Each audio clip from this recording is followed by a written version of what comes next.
Renaștere de Alexandra Mihalache, din rubrica Moment de creație, revista Renașterea.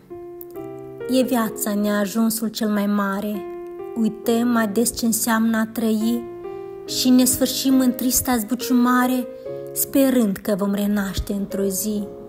În fiecare suflet e o luptă, când multe neputințe îl constrâng, iar haosul din noi se mai înfruptă cu clipe ostenite care plâng.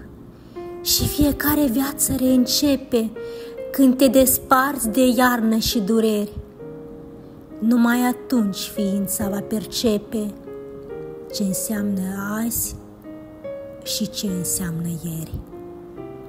Dar nu am ști când este primăvară, din a mai avea o iarnă la hotar.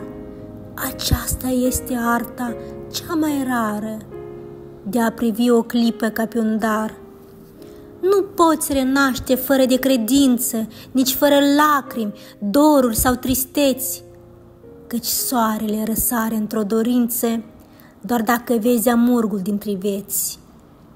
Nu poți renaște fără de iubire, căci numai ea eternul început, și nu există soare sau trăire dacă fiorul ei n-ai cunoscut. E viața neajunsul cel mai mare, uităm ades ce înseamnă a trăi, dar numai neputința-i trecătoare, renașterea e arta de a iubi.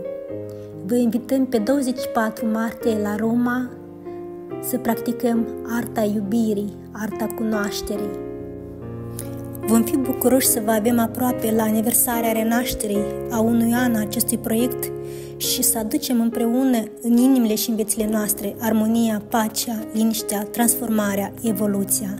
Ne vom bucura să fim împreună alături de voi.